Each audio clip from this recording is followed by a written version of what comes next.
Welcome everyone to the Reed and Christine Halliday Executive Lecture Series. I'm Dr. Seeley and I will be introducing our executive lecture today, Pat Milligan. Pat Milligan joined Simply Mac in April of 2013. Prior to this, Milligan worked for Kraft Foods Global for more than 20 years in many important capacities, including Regional Vice President of Sales, Customer Services and Logistics, Senior Director of Sales, and Chair of the Advisory Board for Brand Management. Milligan has extensive brand marketing experience in managing some of the world's most well-known consumer products. In addition to his experience in business, Milligan served as a military officer commanding troops in Europe, the Middle East, and Somalia. As the Director of Information Management, he worked with some of the most advanced communication and information hardware and software in the world, culminating with his assignment to the United States Space Command and NORAD. Milligan is extensively involved in the higher education community and has served for many years on the marketing board of the Marriott School of Management at Brigham Young University and the National Advisory Board of the Woodbury School of Business here at Utah Valley University, where he has served as the chair.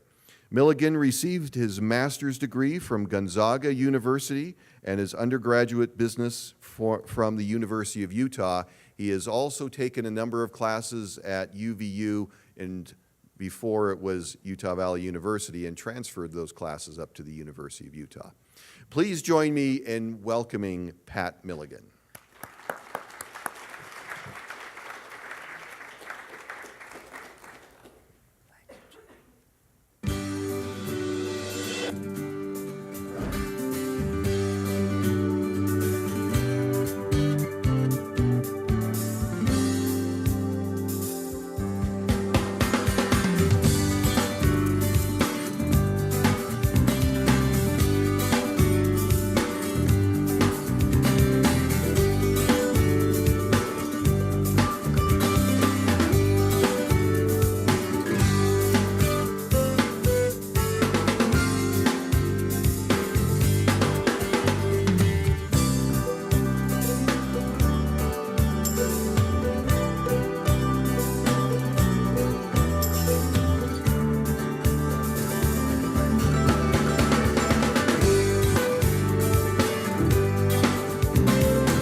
Am I on? You hear me? Yeah. Awesome. Hello, everybody. It is great to be back. I had a chance to speak here, I think it was back in like 2007. And what's that? Okay. Go into the light.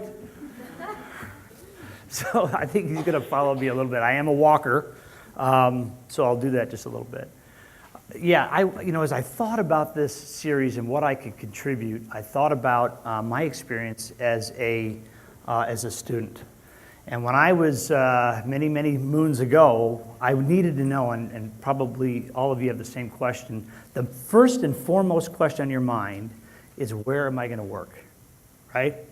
Everybody knows, everybody wants to know, will I have a job? And will it be a good job? And will it be in the location that I want it to be? And all these different questions are swirling through your head.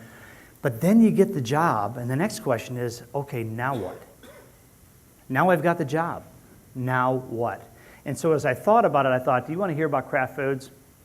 Maybe a little bit, some stories from Kraft Foods. You want to hear about Apple? Yeah, some good stories from Apple and the military and things like that, and I'll talk about that. But I want to give you something that I think will be of tremendous benefit to you and something you can carry with you, and that is a ubiquitous need, and that is, how do I understand leadership? Because I've had a lot of chance to lead in my career, and I hope it's been effective, and I hope it's helped others, because that's what leadership is all about. So if we could play...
So I want to talk a little bit about tomorrow's leaders. And so let me touch on a couple of things. First of all, this is the most important thing in my life.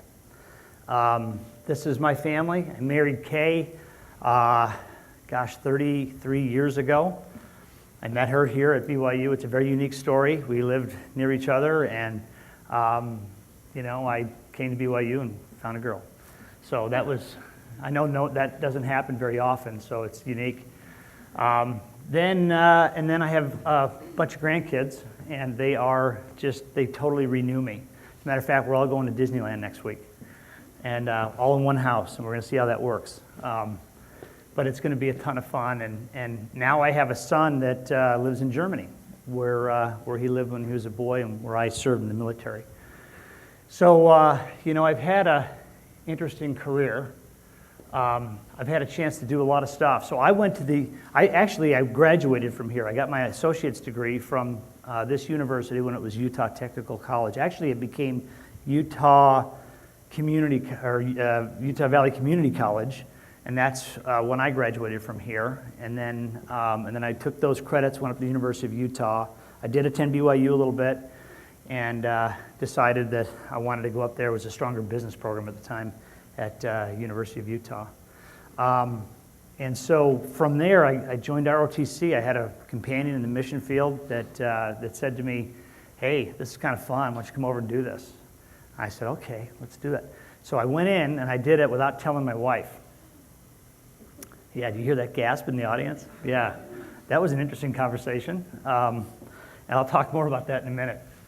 Then I got out, and I was like, what am I going to do next? I deployed, and it was time to put my business degree to work, and I went to work for Nabisco at the time. And Nabisco was a mammoth company, had recently gone through a ton of change, and I was able to take the skills that I learned. Now, keep in mind, as a military officer, you go in as a lieutenant, a second lieutenant, and I remember my boss telling me, "Hey, that group of people over there is about 60 people, and half of them have been to Vietnam.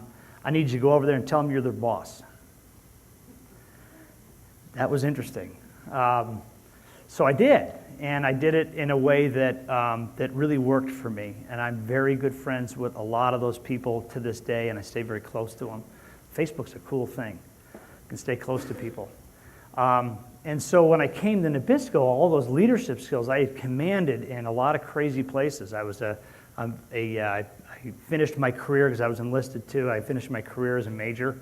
And so I commanded at a lot of different levels in a lot of really uncomfortable situations. And so that leadership I learned in the military, I was able to immediately import into Nabisco. That, it worked out really good, because I made VP in that company faster than anyone had ever done it before. But I attribute that not to any great things I was doing. I attribute that to you be able as a military officer, you have to make decisions, and you have to make them quickly. And what I found in business is a lot of people that studied and were very risk averse, and they were afraid to say the wrong thing. In the military, if you take forever to make a decision, people die. And so you got to make a decision. And so you learn that repeatedly. And so I was able to take that to Nabisco.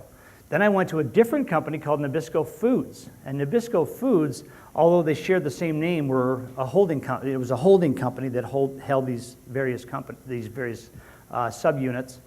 And so I went to work at Nabisco Foods and got a lot of experience in brand management. And that was interesting. How many people have heard of a brand manager? Want to be a brand manager one day? Okay, so I had a chance to do that, and that was another experience, and I'll talk about that. Then Kraft Foods came along. Now, Kraft Foods was, by the time we put all the brands together, Kraft was 14 cents out of every dollar. 14 cents out of every dollar that you spend in the grocery store were mine, right? It's a pretty powerful position. It was a $70 billion company, and they had virtually all the number one categories in the grocery store. They were the category captains, category leaders in every store, which meant they were responsible for the store, the grocery store.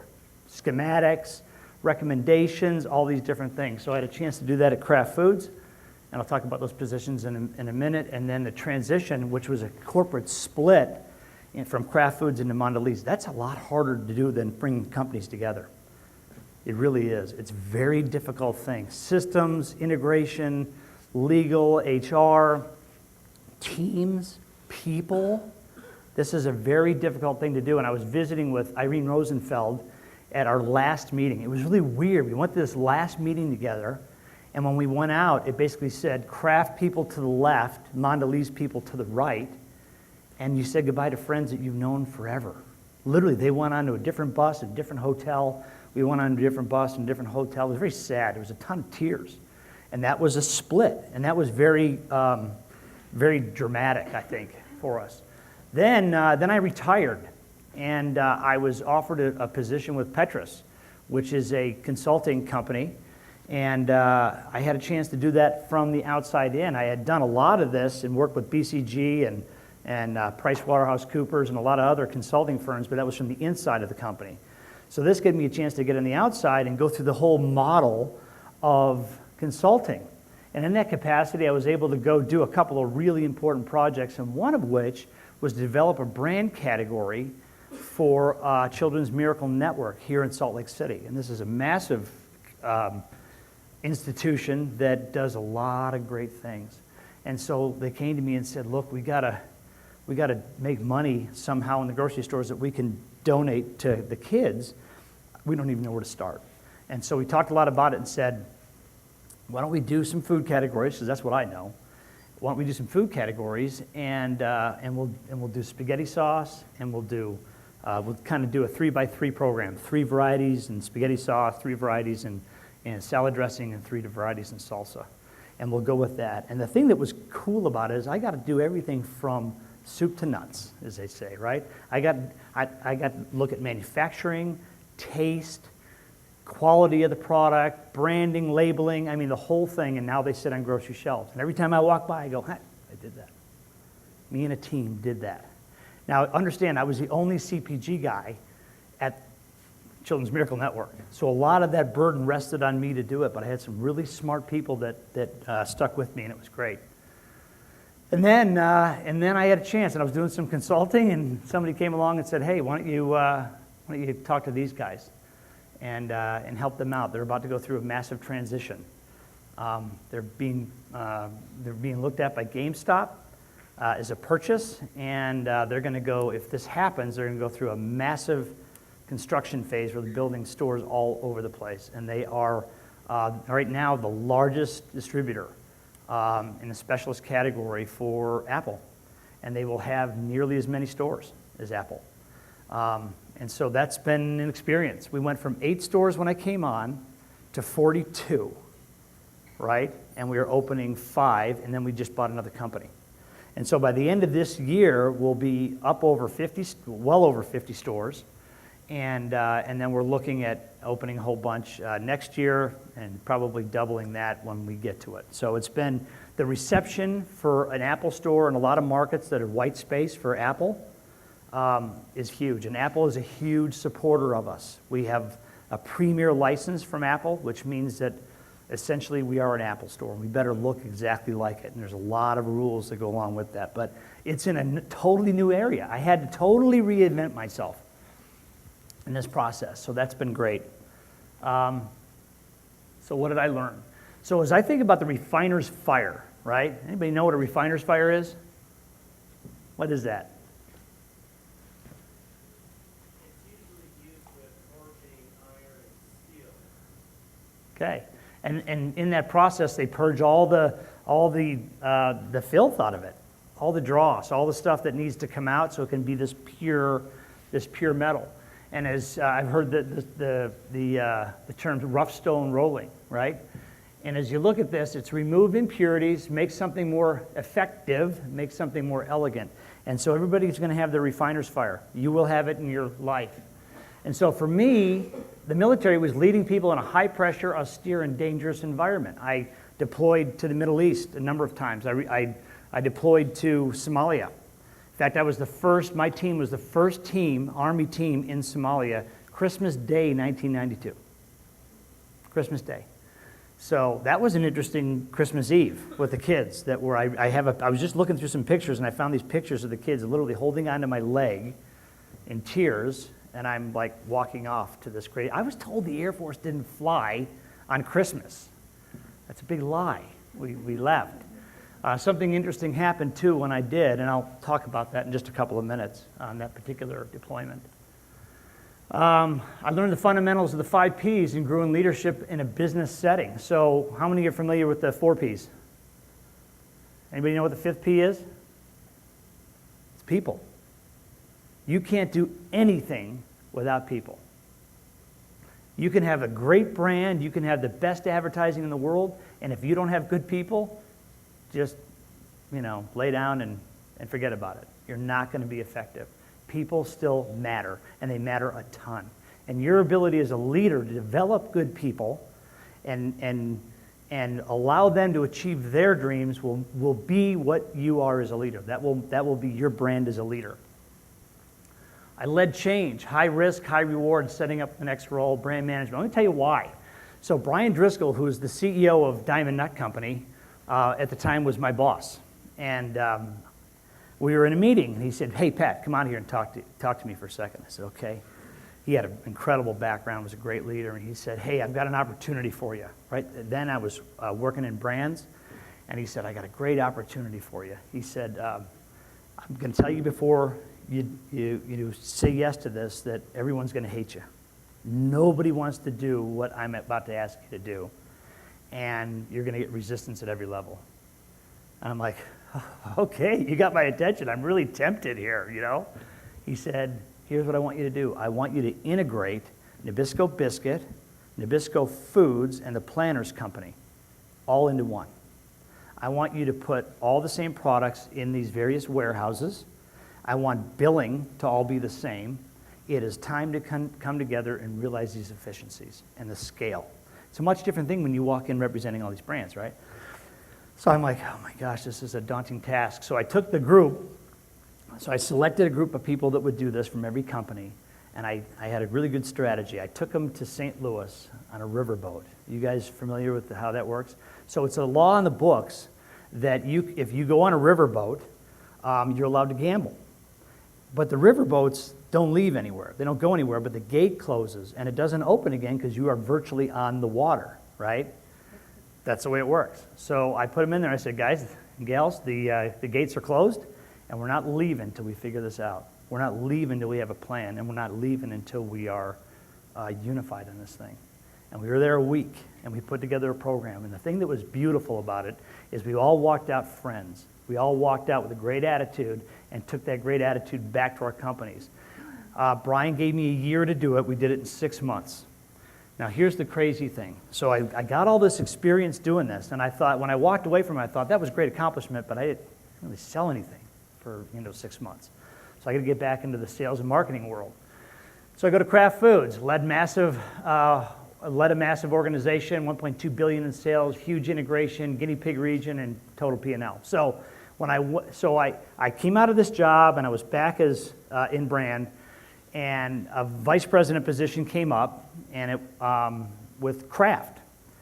And what they wanted to do was they bought the company, they bought Nabisco, and what they wanted to do was integrate all the brands, bring them all together, so we have scale.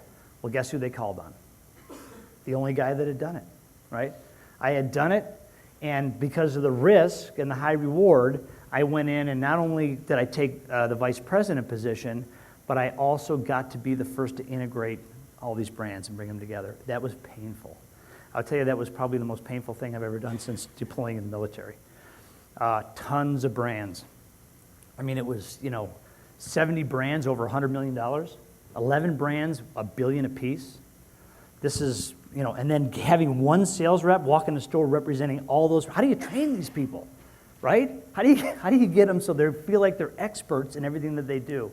And I could talk for a long time about how we did it, but it was great. And then you look at $1.2 billion in sales. That's what I had in my region. I managed the Southwest region, and I managed the Northwest region. And in the middle of all that, I got deployed because 9/11 happened, right? So in the middle of all that, I went to Cheyenne Mountain, and deployed status for the military. I'm like, what the heck am I doing back in here? I thought I left this, back doing this again. Turns out a good friend of mine put my name in the hat, and I'll always appreciate that. Then Mondelez led through corporate creation.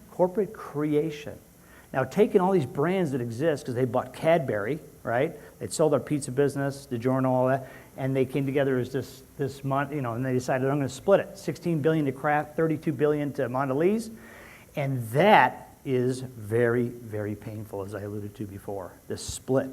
In fact, I asked Irene, I said, what's the toughest thing what keeps you up at night? What's the toughest thing that you think you're going to deal with?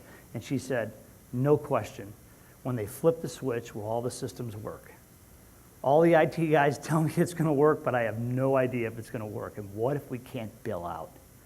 That was like unnerving to me, And she says, that's what you asked me, I'm going to tell you. And then Petros, I utilized the consulting process, discovered, addressed client needs, and launched successful brand initiative.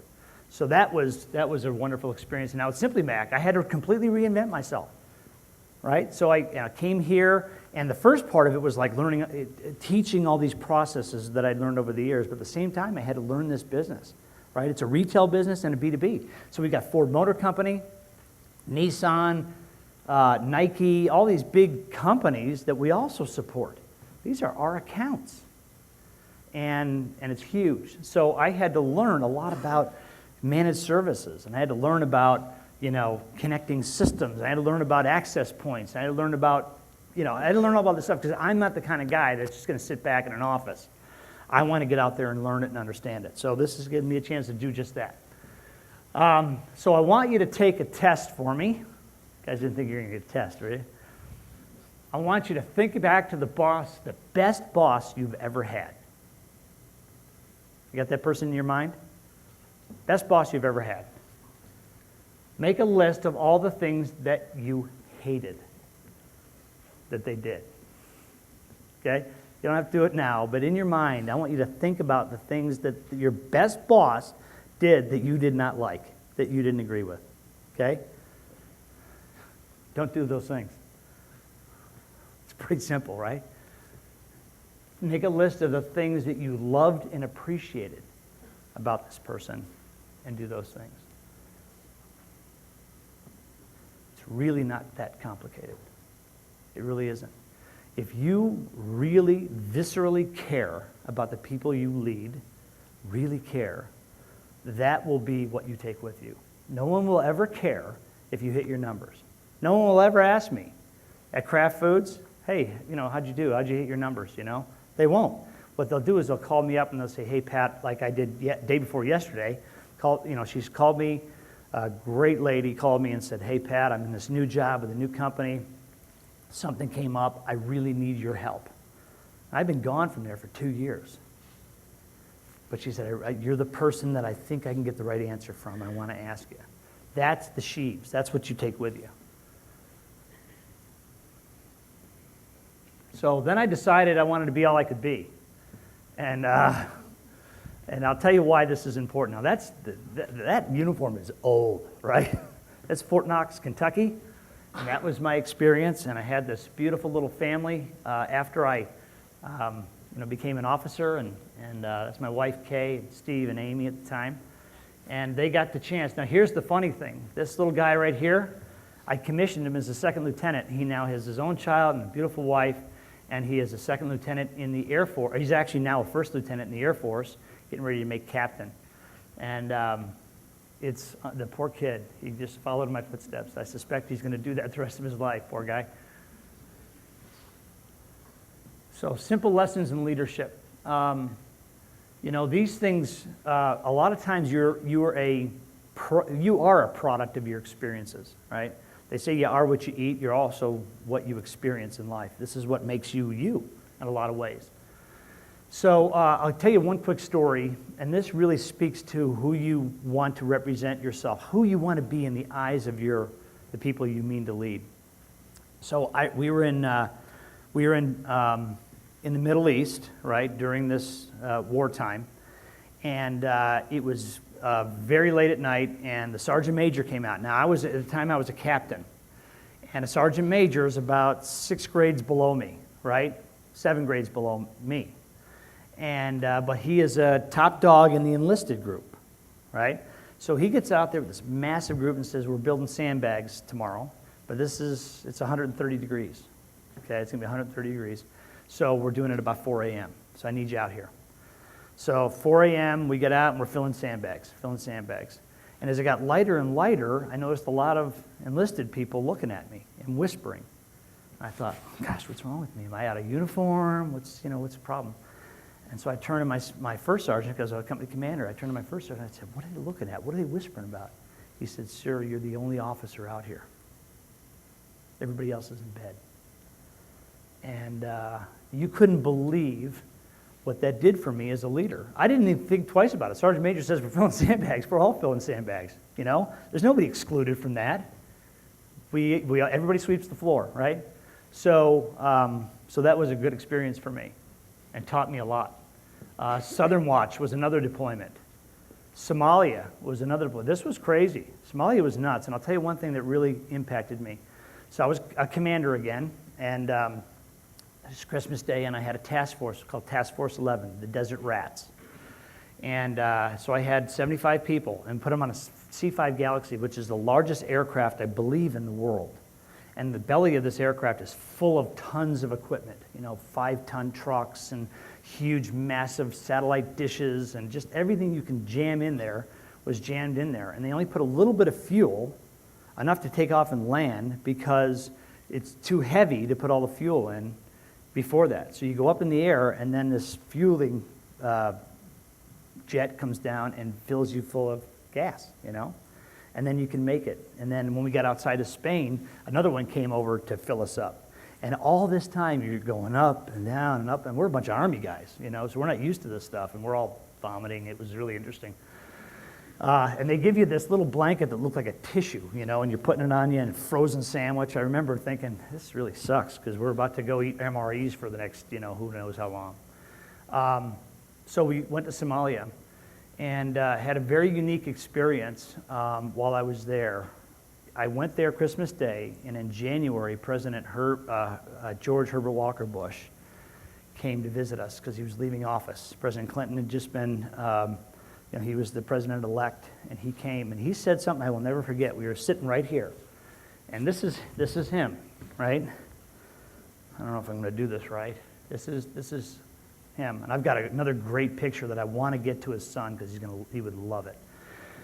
But he was thanking us here, and he said, I need to tell you 3 things before I go, because my Secret Service wants me out of here, obviously, right? We put that jacket on him. This is a bona fide hero. This guy's the youngest pilot shot down in the Navy in World War II. He's got a story that it's a story in of itself, one of the coolest stories in the world, which I don't have time to go into, but he said, 3 things to say to you. 1, thank you for coming. This is a sacrifice, and a lot of you have sacrificed already. You've been in the Middle East and everything else, and tearing away from your family. This is a tough thing, and I don't make those decisions lightly. So thank you. He said, 2, you have a chance to help, right? Take down a very bad leader and feed people. Make them healthy. You have that chance to do that. He said, 3rd, and then he put his head down like this. I always choke up. He put his head down, and he said, I'm sorry, I won't be here to bring you home. Because that meant a lot to him, right? The idea of bringing us home. Before I left, and the reason that's so important to me is before I left, I had a whole bunch of wives that had gathered just outside the fence where the C-5 was. We had all piled in, and one of them, who was one of the leaders of these women, called me over and said, Captain Milligan, can I talk to you? And I said, sure. Came over. So there's all these women, and she said, we only have one request. Bring our husbands home. Now, as a commander, I want you to think about that pressure. And I remember getting on the plane and looking at this group as I was walking back, because I was the last one to sit down. Officers are always last. That's the way it works. Doesn't mean they're in behind. It means that they eat last, they sleep last, they get up before everybody else. That's the way it works. A good leader, that's what they do. And I remember looking at them and thinking, oh my gosh, I'm responsible for all these people to get them home, and they depend on me to do it. And when I got to Somalia, when I got to Mogadishu, we got in there about 2 in the morning. the back of this thing opened up and the air hit us, and it was like 130-degree heat, total humidity. We all had an instant rash, you know. We're all like, oh my gosh, what did we just get ourselves into? In the Middle East, there was no humidity. Somalia was just, you know, you sweat your brains out. And so that hit me really hard. And we got our camp set up, and something very weird happened to me. I had this unbelievable panic attack. Never felt anything like it. I couldn't think straight. My heart was beating rapidly. I kept thinking I'm going to orphan my kids. We were 75 of us, in the middle of this crazy place called Somalia. Black Hawk Down happened there, right? Most of you are familiar with that. So, you know, I'm thinking, and it just hit me. I'm responsible for all these people.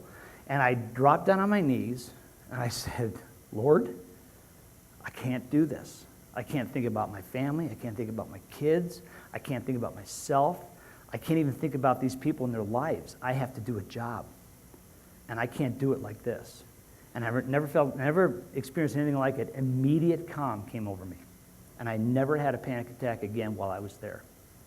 And I attribute that to a much higher power.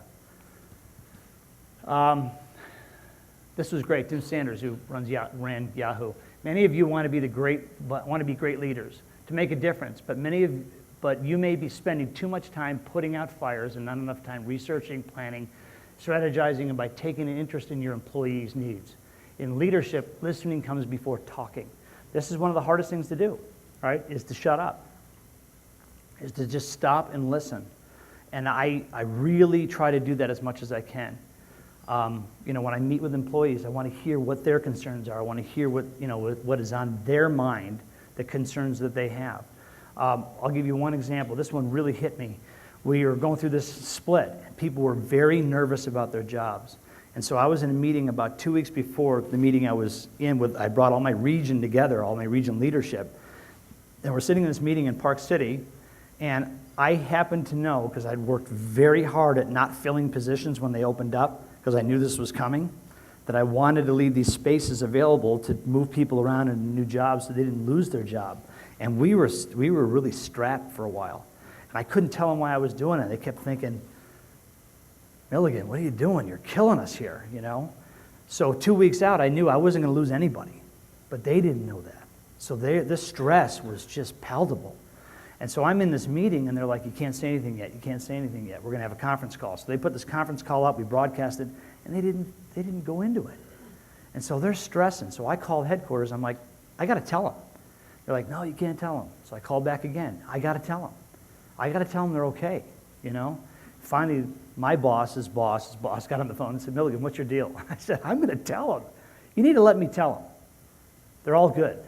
And he said, tell them. Believe it. Sometimes you got to go to the top, right? So I went out and told these people that they all had their jobs. And you're seeing grown men and women weeping. Right? This was not a good financial time to be losing your job. So, that's one of those things where you're listening and being observant and understanding what's on their minds. And that's what's on your mind. What you want to know is, will I have a job, and what kind of a job will it be? So this is another thing. Jack Welch, who I absolutely love, right? Your job is to touch everyone's heart and to get into their souls. Every moment you're in the office, you are useless. I spend a lot of time in the field. I get out of the office because you can't know anybody in there. You can't understand anybody. You can't understand what their concerns are. And it's amazing what happens when I get out into our stores and talk to the employees and find out what the customers are asking for. And I get exposure to that, and I try to spend as much time doing that as I can. So leaders get stuff done, right? Did anybody see this?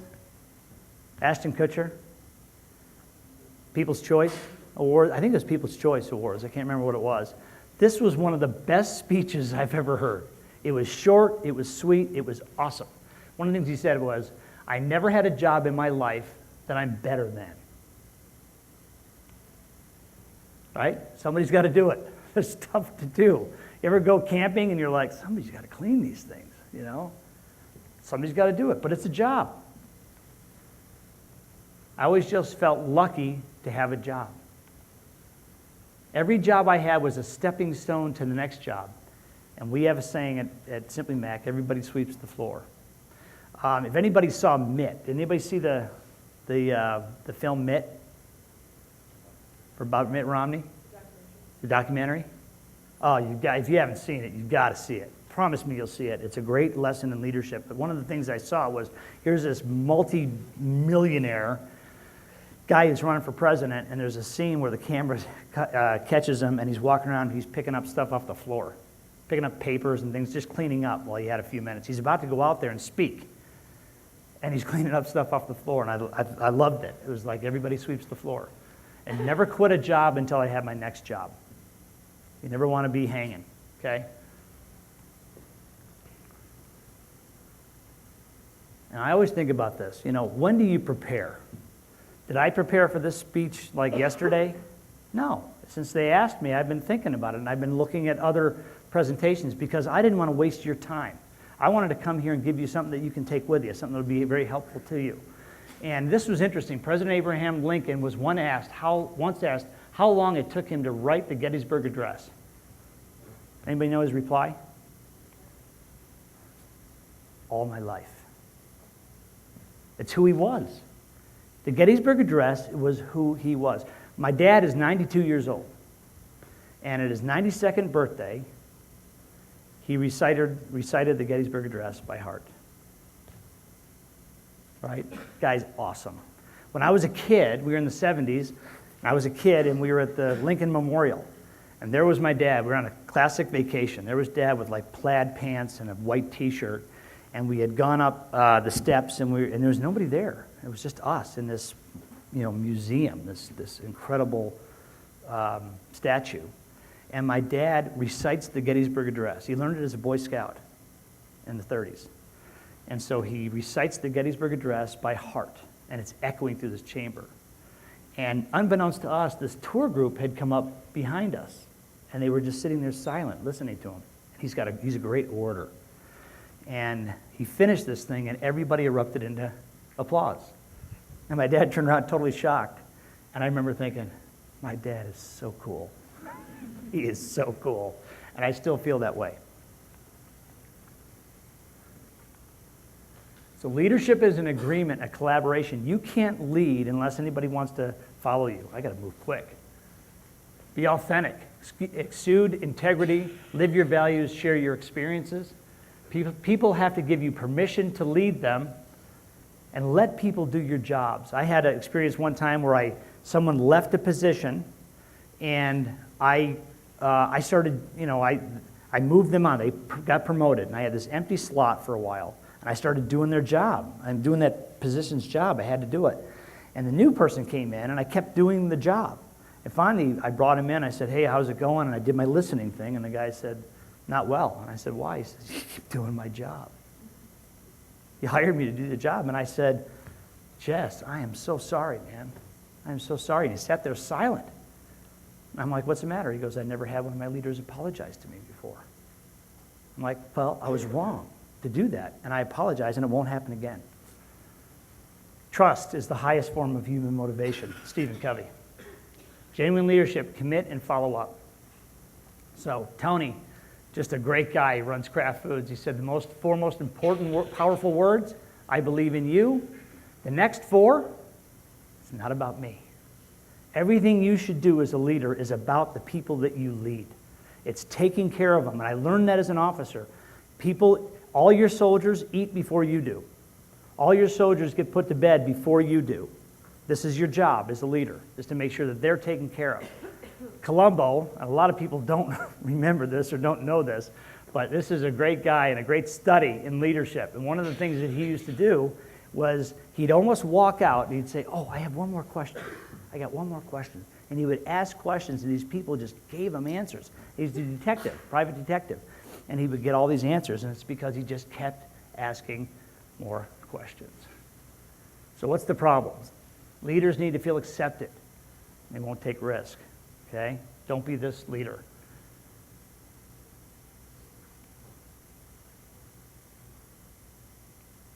Don't worry about this stuff. If you're caring more about the people that you're leading, you won't worry about this stuff because it's not about you, right? It's not about you as a leader. If you're going to lead, be optimistic. My dad is the ultimate optimist. My dad is my hero. My dad is my hero. And if he does stuff, that's what I want to do.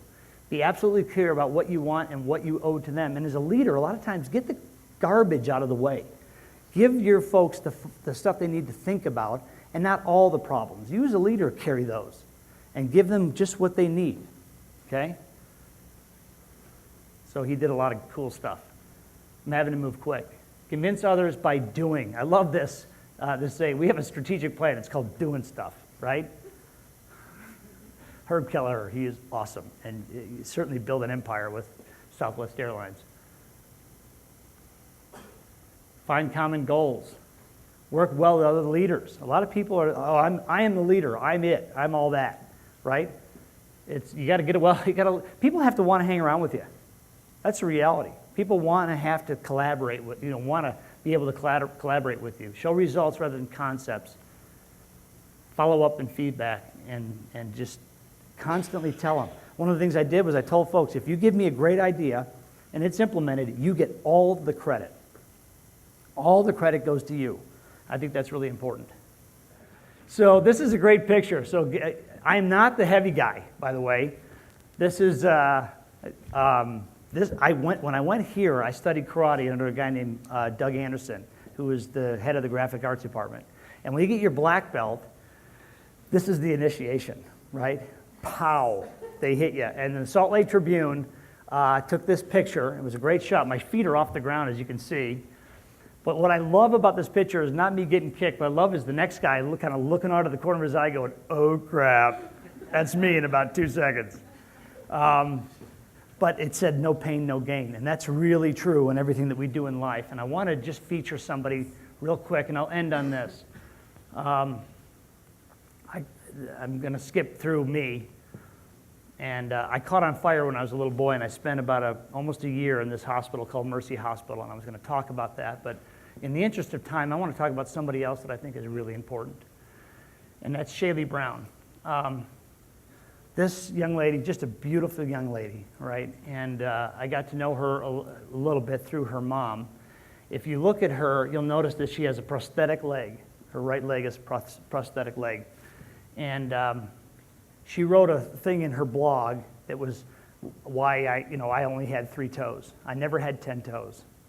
And it's a wonderful blog. And she had a very specific disease that caused this to happen when she was born, or something happened during the birthing process in gestation. And this is what she was born with. And she went through a very tough time in her life. And she learned to live with it. And one of the things I love is she talked about there was 2 options. One option was to go through a ton of surgeries, and the other one was to amputate. And she said, I thank the Lord that my parents had the courage to choose amputation. And she did. This is her legs that she had since she was little. And I had planned to read some things that she said about it that were spectacular. But one of the things that she said was, every one of these legs have gone with me and have had their own challenges with me. But she said, literally, I grew with each one of these experiences. I grew with it. Now, here's the kind of the rest of the story. So she decided she wanted to serve a mission. Now, she didn't know where she'd go on her mission, and this is my son. He's actually in her mission. He's her district leader right now. And they were in the NTC together. And she decided that the call to the Philippines was going to be fine. It's going to be awesome. Now, think about the Philippines. My oldest son went to the Philippines. This is a very difficult mission, and she was called there. Look at her prosthetic leg. She's gone through, I think, 3 of these so far, walking in the Philippines and walking through typhoons and everything else. This is her. This is what she's experienced. And the success she had has been nothing short of extraordinary. My son said, you're just not a harder worker out there, and not anybody with a better attitude. I love reading her letters because we share our letters as families. I love reading her letters. It's just extraordinary. And when you think about forging, right, you think about refiner's fire. Here's a person that's gone through the refiner's fire, and she has had challenges. She talks about it. She's had unbelievable challenges. But you talk about a gold bar, this is who we had. And she said, And she has this great thing on her blog, if I had two real legs. And in the end, her comment was, my choice would be not to. This made me who I am, and the experiences that I've had, and the people I've met, and all the blessings that I've gotten are as a result of the fact that I've had one leg, one real leg. How would we feel, right? Would we have this kind of attitude? So she's learned a lot. One final thought about this is it requires a little bit of luck, right? Here's a guy that explored the world and trying to find this lost city, and he says at the end, didn't realize after 26 years, didn't realize it, but it was sitting right under the camp that we've been launching from for all these years. So sometimes, and just sheer luck, they found it. And in business, my dad always used to say, the harder I work, the luckier I get. The harder I work, the luckier I get, and I believe that. So luck is an important part of it, but you can earn that luck. Thank you very much.